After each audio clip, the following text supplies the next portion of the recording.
దేనికన్నా నమ్మకం కావాలి. అట్లా ఇప్పుడు ఏపీ పబ్లిక్ కూటమి మీద గట్టి నమ్మకమే పెట్టుకుర్రు. అందుకే ఎలక్షన్లల్లో పెద్దిన్ని సీట్లు ఇచ్చి గెలిపించిర్రు. చంద్రన్నకు ఇటు పవన్ అన్నకు ఢిల్లీలో పతార గట్టిగా పెంచిర్రు. అందుకే పబ్లిక్ పెట్టుకున్న నమ్మకాన్ని నిలబెట్టుకోవాలి, తిప్పల పడాలి, తీరొక్క ఇగ్రెన్ చేయాలి, పరుగులు పెట్టాలి అన్నట్టే లీడర్లందరినీ హుషారు చేసిండు బాబు సారు. అంత కలిసి బాబు సారే పెద్ద సార్ అని ఎన్నుకుర్రు. ఇక మీటింగ్ లో ముచ్చట్లు జోరుగానే నడిచినాయి. పాండ్రి ఒకసారి చూద్దాం. అటు ఢిల్లీలో పెద్ద సారు పట్టాభిషేకం ఒడిచింది. ఇక ఇప్పుడు ఏపీలో బాబు సారు ప్రమాణ స్వీకారానికి అంత తయారైతుంది. ముందుగానే కూటమి ఎమ్మెల్యేలంతా మీటింగ్ పెట్టుకొని పెద్ద మనుషులు అంతా కూకొని అన్ని ఆలోచనలు చేసుకొని మళ్ళోసారి చంద్రబాబు సారికే పెద్దరికం ఇచ్చిండ్రు. ముంగటుండి నడిపియాలే అని సారునే ఎన్నుకున్నారు. జనసేనాని చేతుల మీదకెళ్లే నడిచింది కార్యం. ఇక బాబు సారు మాట్లాడుకుంటా ఒకళ్ళు ఎక్కువ ఒకళ్ళు తక్కువ అన్నట్టు ఏం ఉండదు, అందరూ సమానం అన్నట్టు చేసిండు. గంతెందుకు గద్దె మీద సారు కొరకు స్పెషల్ కుర్చీ వేసిండ్రు ఆఫీసర్లు. కానీ సారు ఆ కుర్చీ తీపిచ్చి అందరు ఏ కుర్చీలలోనైతే కూర్చున్నారో తాను కూడా అదే కుర్చీలో కూకున్నాడు. గంతేకాదు సీఎం సార్ వస్తున్నాడని రోడ్ల మీద పబ్లిక్ ను పరిశాన్ చేయొద్దు, ట్రాఫిక్ గీపిక్ అసలే ఆపొద్దు, 5-10 నిమిషాలు సారుకు లేట్ అయితే మాయనట గాని పబ్లిక్ కు మాత్రం ఆలస్యం కావద్దు అన్నట్టు చెప్పుకొచ్చిండట సారు. రాష్ట్ర ప్రజలందరికీ హామీ ఇస్తున్నా, సీఎం వస్తున్నాడంటే చెట్లు కొట్టేయడం, లేకపోతే రోడ్లు మూసేయడం, షాపులు బంద్ చేయడం, పరదాలు కట్టుకోవడం అవన్నీ ఉండవు. సీఎం కూడా ఒక మామూలు మనిషిగానే వస్తా, అందరితో కలిసి ఉంటాం. నేను సీఎంగా ఉన్నా మా మిత్రుడు పవన్ కళ్యాణ్ గారు ఏ హోదాలో ఉన్నది కూడా రేపు అనౌన్స్ చేసుకుంటాం. మేమందరం కూడా సామాన్యమైన వ్యక్తులుగానే వస్తాం మీ దగ్గరికి. అదన్నట్టు సామాన్యుల సర్కార్ అంటే ఎట్లుంటుందో చూపిస్తాం అన్నట్టు చెప్పుకొచ్చిండు సారు. అంతేకాదు 3 రాజధానులు కాదు, ఇప్పటి సంధి ఒక్కటే రాజధాని, అదే అమరావతి అని గట్టిగా చెప్పుకొచ్చిండు. 3 రాజధానులంటూ రాష్ట్ర భవిష్యత్తు ఆటలాడే పరిస్థితి ఉండదు. మన రాజధాని అమరావతి, అమరావతి రాజధాని. విశాఖపట్నం ఆర్థిక రాజధానిగా, ఒక ప్రత్యేకమైన సిటీగా, ఆధునికమైన నగరంగా తయారు చేసుకుందాం. పోయిన 5 ఏళ్లలో ఎట్టెట్లా అయ్యింది ఏమైందో చెప్పుకుంటానే అప్పట్లో అసెంబ్లీలో చేసిన శపథం కూడా యాదికి చేసుకున్నాడు సారు. శపథం చేసి వచ్చాను. ఆ శపథం ఇది గౌరవ సభ కాదు, ఇది కౌరవ సభ. ప్రజాక్షేత్రంలో గెలిచి మళ్ళీ ఈ సభను గౌరవ సభగా చేసి అడుగు పెడతానని చెప్పి శపథం చేసి బయట వచ్చాను. ఓసారి అన్ని చరిత్ర. ఆ శపథాన్ని ప్రజలు గౌరవించారు. గిట్లా అన్ని ముచ్చట్లు చెప్పుకుంటా గెలిచిన వాళ్ళంతా ఇంగింత పైలంగా పని చేసుకోవాలి. పాతోళ్ళ లెక్క చేస్తే పబ్లిక్ ఎప్పుడు ఏం చేస్తారో తెలియదు. అందుకే బాధ్యతతో పని చేసుకోవాలి అని చెప్పిండు సారు. అంతకు ముందు సారు మీటింగ్కి వస్తుంటే ఓ అక్క కారెంట పరుగులు పెట్టింది. ఎమ్మటే సారు కారు ఆపి అక్కను దగ్గరికి పిలుచుకొని మంచి చెడ అరుచుకున్నాడు. అభిమానంతో వచ్చినట్టు చెప్పింది అక్క. నా ప్రాణం సార్. నీ పేరమ్మా? Sir Nandini sir, Madanapalle sir. ఒక్కసారి కాల్ పట్టుకుంటాను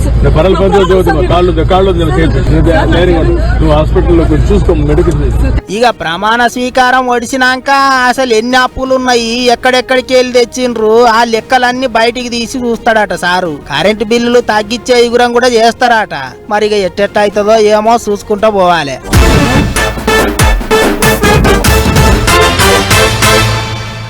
ఎవరెన్ని మాటలన్నా ఎంత తిప్పల పెట్టినా మనకు కూడా ఓ రోజు వస్తుంది అని అనుకుని ముంగటికి పోవాలి.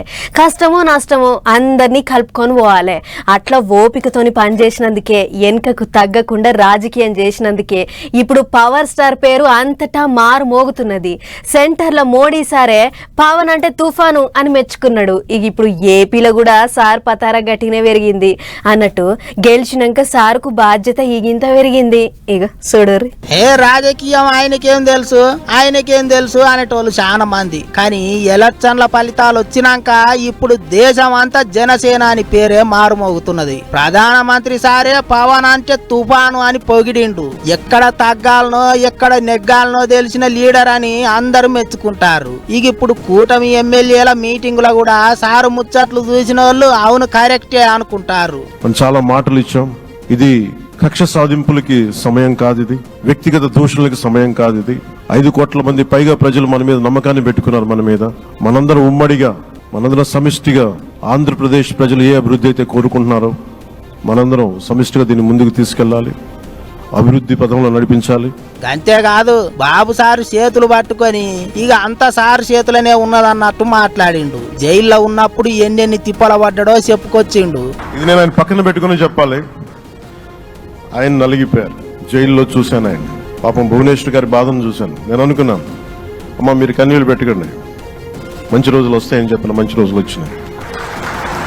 వారికి మనస్ఫూర్తిగా వారికి నా హృదయపూర్వక శుభాకాంక్షలు. మీరు అద్భుతమైన పాలన ఇవ్వాలి అందరికీ మనస్ఫూర్తిగా మీకు నేను తెలియజేసుకున్నాను సార్.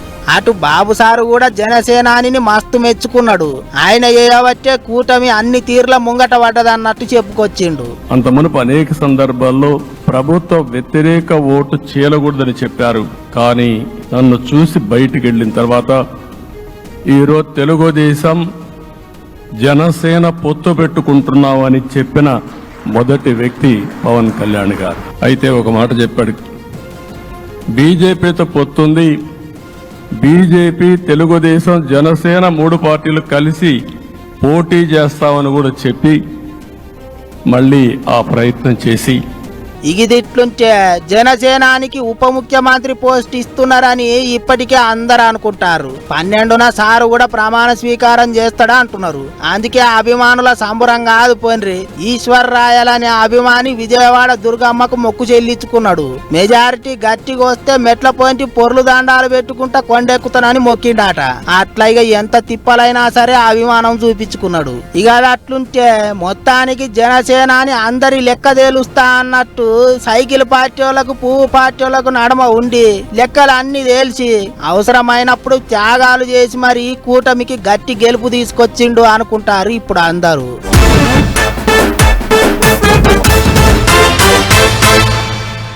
ఇంట్లో ఎన్ని తలుపులున్నా ఇంటికి అందం గేటు పెద్ద దర్వాజనే. అందుకే ఓ రూపాయి ఎక్కువైనా మాయే గేటుకు పెద్ద దర్వాజకు తీరొక్క తీర్ల డిజైన్లు పెట్టి తయారు చేయిస్తుంటారు చాలా మంది. అట్లనే తెలంగాణ సచివాలయం గేటు పెద్ద దర్వాజా మస్తు ఘనంగా ఉంటాయి. మరిగా సీఎం సారు మంత్రులు ఉండే ఆఫీసాయే గా మాత్రం ఉండకపోతే ఎట్లా? అందుకే ఎక్కడ తగ్గకుండా తక్కువ కాకుండా కట్టించిర్రు. అయితే అన్ని పైసలతోని పెట్టించిన పెద్ద గేట్లు మాత్రం గినడమ ఎప్పుడు మూసుకొనే ఉంటున్నాయి. మరి దాని కథ ఏందో చూద్దాం భార్య. పథకాలు పండుగలే కాదు, కొత్త సర్కారు వచ్చినాక తెలంగాణలో అన్ని కొత్తగానే అవుతున్నాయి. అట్లనే ఇప్పుడు సెక్రటేరియట్ లో కూడా రిపేర్లు గట్టిగానే నడుస్తున్నాయట. వాస్తు లెక్కలు మూలలు మలుపులు అన్ని చూసుకొని కొత్తగా మార్పులు చేర్పులు చేస్తున్నారట. ఇది వరకు సీఎం సార్ బండ్లన్నీ తూర్పు దిక్కుకున్న పెద్ద గేట్లకి వెళ్ళి లోపలికి పోయేవాట. కానీ ఇప్పుడు గా గేటు బంద్ పెట్టి పశ్చిమాన ఉన్న గేట్లకేంచి లోపలికి పోతున్నారట. అందుకే రోడ్డుకే ఉన్న పెద్ద గేటుకు తాళం పడ్డదా అన్నట్టు. అంతేకాదు ఇది వరకు పాత ముఖ్యమంత్రి ఉన్న 6వ అంతస్తు ఆఫీసులనే ఇప్పుడు సీఎం రేవంత్ సార్ ఉంటున్నాడు. అయితే రేవంత్ సార్కు అచ్చొచ్చిన నెంబరు 9 అట. అందుకే ఇక 9వ అంతస్తుల ఆఫీసు పెట్టుకునే గురం చేసిర్రట. ఇప్పుడు ఇప్పటికే 9వ అంతస్తుల పనులు కూడా సురువైనాయట. మీదికెళ్లి ఆఫీసర్లు మంత్రులతోని మీటింగులు పెట్టుకొని ఇంకే 6వ అంతస్తుల సౌలతి తక్కువ ఉన్నదట. అందుకే 9వ అంతస్తులనైతే అన్ని తీర్ల ఏర్పాట్లు చేస్తున్నారట. ఎలక్షన్ల కోడ్ రాకముందే పని సురువైందట గాని ఇప్పటికి పూర్తి కాలేదు. రిపేర్లు చేయబట్టి ముఖ్యమంత్రి మీటింగులకు తిప్పలైతున్నదట. అందుకే ఇప్పుడు బంజారా హిల్స్ లో ఉన్న పోలీసు వాళ్ళ పెద్ద బిల్డింగ్ ను వాడుకుంటున్నారు. సీఎం సార్ ఇంటికి దగ్గర పట్లనే ఉండు, వచ్చిపోయేటప్పుడు పెద్ద ట్రాఫిక్ కూడా తలగదు కాబట్టి పోలీసు వాళ్ళ పెద్ద బిల్డింగ్ లనే సారు మీటింగ్ అవుతున్నాడట. అటు మరిసెన్నారెడ్డి బిల్డింగ్ ల కట్టుడు పని అంతా పూర్తయినాక సీఎం సారు మాకం అటు దిక్కు మారుస్తారట. మొత్తానికి ఎలక్షన్లు వచ్చినాయి కాబట్టి ఇక సారు మార్పులు చేర్పులు చేసుకొని వాస్తు లెక్కలు అన్ని చూసుకొని ఎసంటి ఆటంకం రాకుండా పనులు అన్ని పరుగులు పెట్టాలని చూస్తున్నాడట.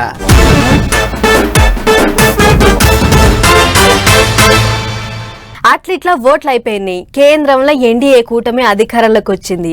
పీఎంగా మోడీ సారు ఆయన టీంలో పనిచేసేటి మంత్రులు కూడా ప్రమాణ స్వీకారం చేసిండ్రు.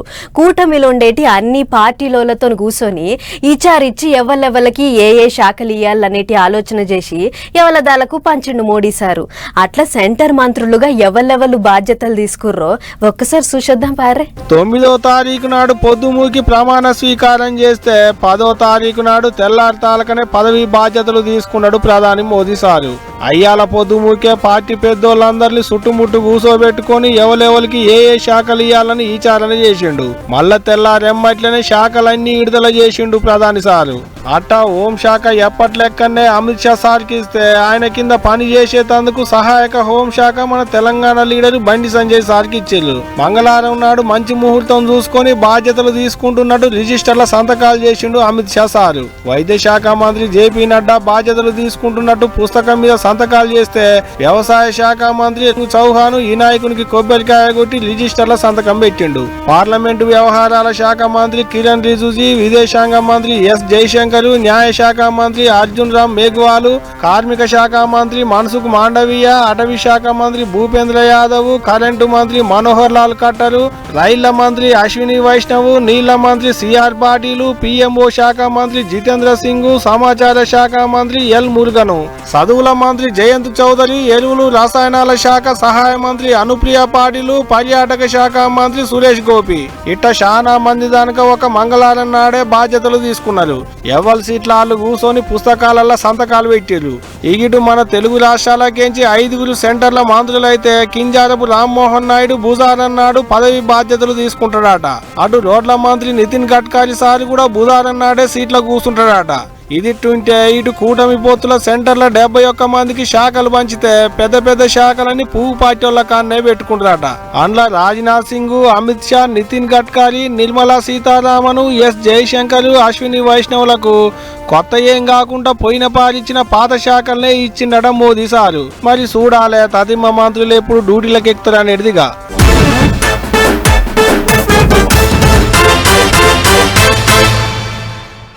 గెలిచినా మందిలనే ఉంటా, గెలవకపోయినా మందిలనే ఉంటా.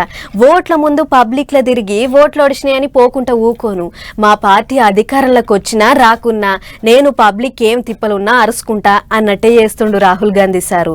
ఓట్ల రిజల్ట్లు వచ్చి 4 వద్దులు కాలేదు, అప్పుడే ఆయన పోటీ చేసి గెలిచిన 2 నియోజకవర్గాలలో తిరిగేతందుకు తయారయ్యిండు. ఇక సారు ప్రయాణం ఎట్లెట్లా అవుతుందో మనం కూడా అరుచుకోవాలి కదా. చలో అరుచుకొని వద్దాం పార్రి. అధికారం ఉన్నా లేకున్నా, పదవులున్నా లేకున్నా, పవర్లున్నా లేకున్నా పబ్లిక్లనే తిరుగుతా అన్నట్టే చేస్తున్నాడు షెయి పార్టీ పెద్ద లీడరు రాహుల్ గాంధీ సారు.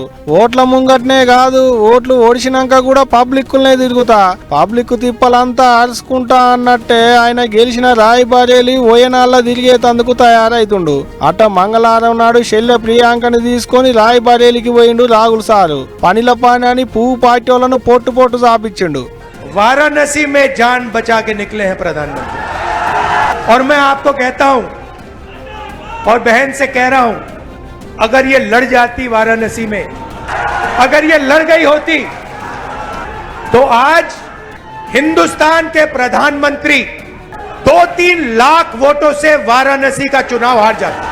ఆగన్నట వారణాసిలో షెల్లె ప్రియాంక పోటీ చేస్తే ప్రధాని మోదీ సారు చిత్తుగా ఓడిపోయేటోడట. ప్రియాంక పోటీ చేయలేదు కాబట్టే మోదీ సార్ గెలిచిండు అన్నట్టే మాట్లాడుకొచ్చిండు రాహుల్ అన్న. ఇగిటు ప్రియాంక మాట్లాడుకుంటా కార్యకర్తల్ని నెత్తిన పెట్టుకున్నంత పని చేసింది. जिन्होंने एकजुटता दिखाकर आपके साथ कंधे से कंधा मिलाकर ये चुनाव लड़ा, तो हमने यहाँ एक सेना बनाई और इस सेना के तहत आपकी मजबूती से दोनों रायबरेली और अमेठी हम जीते. ये एक ऐतिहासिक जीत रही. ఇంతకు మునుపు ప్రచారానికి వచ్చినప్పుడు అక్క ఏది చెప్పిందో కార్యకర్తలు అదే చేసిరట. కార్యకర్తలను కష్టపడి పని చేయాలని చెప్పిందట. అక్క చెప్పినట్టే కార్యకర్తలంతా పొద్దు మాపు అనుకుంటా కష్టపడి పని చేసి షెయి పార్టీని ఎలుగులో చేసిరన్నట్టే మాట్లాడుకొచ్చింది అక్క. ఇగో ఇట్ట సారు పర్యటన చేస్తుండగానే సారు 2 దిక్కులా గెలిచిండు. మరి ఎక్కడుంటాడు, ఎక్కడ రాజీనామా చేస్తాడు అనేటి ముచ్చటేమన్నా చెప్తాడేమో అనుకున్నారు అందరూ. కానీ దాని మీద సార్ అయితే ఏం మాట్లాడలేదు. మనసులున్న మాట ఏందో బయట పెట్టలేదు రాహుల్ సారు. ఇక ఇదిట్టుంటే ఇటు భూసారం నాడు కేరళలో ఉన్న ఓయనాల్లో తిరుగుతాడట. మరి చూడాలే అక్కడ ఏమన్నా చెప్తాడా లేదా అనేటిదిగా.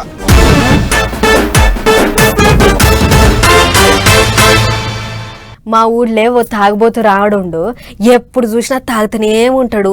తాగి ఎప్పుడు ఏడబడతాడో వాడికే తెలియదు. ఓ నాడైతే సోయి కూడా లేకుండా బగ్గ దాగిపోయి మా ఇంటి పక్క పొంటున్న కట్టుగాలవల పన్నాడు. ఈడు తాగి ఎప్పుడు పడ్డాడో ఏమో కాలువల పడి పానం పోయినట్టున్నది. పోలీసు వాళ్ళకి ఫోన్ చేస్తే వాళ్ళు వచ్చి దాకానకు తీసుకుపోయిర్రు. తీరా తాగింది దిగినాక లేచి కూర్చుండు. ఇప్పుడు గీ ముచ్చటెందుకు చెప్పిందంటే గీ వాడతా చూడుర్రి ఎరకైతుంది. అయ్యో ఎన్ని బాధలు వచ్చినాయో, ఎంత కష్టం వచ్చిందో. పాపం షర్లబడి పానాలు పోగొట్టుకున్నట్టుండు కదా. అగో పోలీస్ సార్లు కూడా వచ్చారు. సార్లు చూస్తలేంది షర్లకేంచి ఇక పీనిగని బయటికి గుంజులి.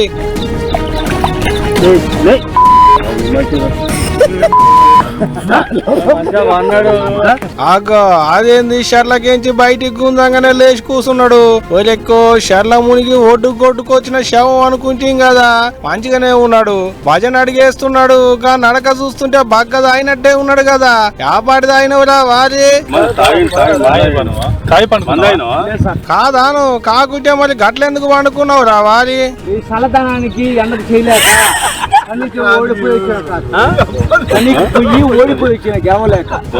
నీ చక్కదనం పాడుగాను గారా. చల్లదనానికని ఎవడన్నా పోయి షర్ల వండుకుంటాడు అలవారి శపాది మొక్కపోడా. చూసిన వాళ్ళంతా షర్ల ఎవడో పడి పానం పోగొట్టుకుండా గాజునోనికి పాడాయే. ఇంకా చేసిన ఉద్దరక మంచిగా ఉందని ఏమో బాత్కాని కొట్టబడితే అయ్యా పోలీసు వాళ్ళతోనే. దయచేసి మనందరినీ ఒకే రిక్వెస్ట్ చేస్తున్నా, ఒక్క 50 రూపాయలు ఇచ్చుకుంటే నేను ఆగో చూసి రాయి ఎట్టుందో కథ. ఇంకా చేసిన ఉద్దరకం మంచిగుందని 50 రూపాయలు కావాలని అడుగుతున్నాడు. హనుమకొండలైందికి ఇచ్చంత్రాల ముచ్చట. కడుపు నిండా దాగి అన్ను మిన్ను ఎరగకపోయి రెడ్డిపురం కోవెలకుంటల పొద్దుగాల 7ంటికేంచి మిట్ట మధ్యాహ్నం దానిక చెరువు ఒడ్డుకు వండుకుంటాడకి మోతేవాలి. అటుకేంచి వచ్చేటోళ్ళు పోయేటోళ్ళు చూసి షర్లబడి జీవిడిచినట్టుంది అని పోలీసు వాళ్ళకు మతలాభి అందించారు. ఇంకేముంది, వాళ్ళు అంబులెన్స్ వేసుకొని వచ్చి లెక్క బయటికి ఒడ్డు గుంజితే ఇగో ఇట్ట లేచి కూర్చున్నాడు మోతేవారి. ఈయన ఎగిరం తక్కువ మగం వలన మన్ను పనిమంతుడు పందిలేస్తే కుక్క తోక తాకి కూలిపోయినట్టే ఉంది నీ ఉద్దరకం అనుకుంటా తిట్టకుండా తిట్టిపోస్తున్నారు అక్కడి పబ్లిక్. అందుకనే అంటారు కదా, తాగుబోతోని చేతికి మల్లె పువ్వు ఇస్తే ముక్కు కాడబెట్టుకొని మురిక చూసినా అని. ఆగో అయితేనే ఉన్నది ఈయన ముచ్చట కూడా.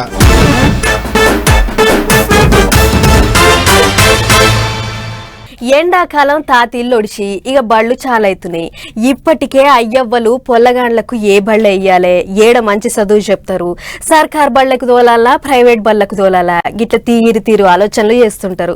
సరే ఎవళ్ళకి ఎట్లా అనిపిస్తే గట్లా చేస్తారు కానీ అన్నట్లు మన పట్టణంలో ఉన్న ఓ ప్రైవేట్ బళ్ళకు రోబో పంతులమ్మలు వచ్చినాయట. అచ్చం నిజమైన పంతులమ్మల లెక్కనే పాఠాలు చెప్తాయట. మరి గగ్గ రోబో పంతులమ్మల ముచ్చటేందో మనం కూడా ఒక్కసారి చూసేద్దాం పార్రి. Can you tell me a story of Next Gen? Once upon a time in Next Gen School, young learners embarked on a journey of discovery and innovation. చూసిర్రు కదా, ముద్దుగా షీరే జాకెట్టు గట్టి అచ్చం మనిషి తీర్లనే ఉన్న గీ పానం లేని బొమ్మ పేరు రోబో పంతులమ్మ. అంటే నిజమైన పంతుల లెక్కనే పాఠాలు చెప్పే టీచర్ అమ్మ అన్నట్లు. మరి గీ ఇగురాన్ని పట్నంలో ఉన్న కేపీహెచ్బి ప్రగతి నగర్ లో ఉన్న ఓ ప్రైవేట్ బడులు చేసిర్రు. అయితే దీంతో అసలు ఫాయిదా ఏందంటే పొల్లగాండ్లు సార్లు కూడా దాని ముంగటికి పోయి చదువు గురించి ఏమన్నా అడిగితే ఎమ్మటే జవాబు చెప్తుందట. మరి ఇక ముచ్చట వట్టిదేనా నిజంగానే చెప్తుందా లేదా చూద్దాం పారే. Who is the first Prime Minister of India? The first Prime Minister of India was Jawaharlal Nehru. వారేవా, మైక్ పట్టుకొని ఏది అడిగితే దానికి తడుముకోకుండా జవాబు చెప్తుంది. అన్ని అడుగుడు చెప్పుడు అయిపోయినాక శబాష్ అన్నట్టు తారీఫ్ కూడా చేస్తుంది. గిట్ల పొల్లగాండ్లకు సార్లకు ఏ డౌట్లున్నా కూడా అన్ని తీరుస్తుందట. అంతేకాదు జనరల్ నాలెడ్జి, ఇంకేమన్నా గొట్టు ప్రశ్నలు, బుక్కులున్న అన్ని షిక్కులకు ఇంగ్లీషు, హిందీ, ఫ్రెంచి భాషల్లో జవాబులు ఇస్తుందట. ఇదొకటే కాదు, పిల్లగాండ్ల అయ్యవ్వలు వచ్చి చదువు గురించి ఏమన్నా మంచి షెడ్డలు కూడా అరుచుకునేటట్లు చేస్తుర్రట. ఏదేమన్నా గాని అచ్చం మనిషి లెక్కనే అడిగిన వాటన్నిటికీ రోబో పంతులమ్మ జవాబులు చెప్పుడు చూసి మురిసి ముప్పందు అవుతుర్రుగా బడోళ్ళు.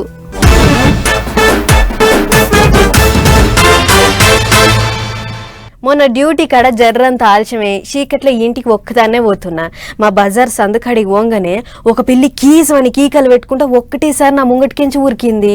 పోయింది పిల్లే గాని నేనైతే పులి వచ్చినంత గుబులు పడ్డా.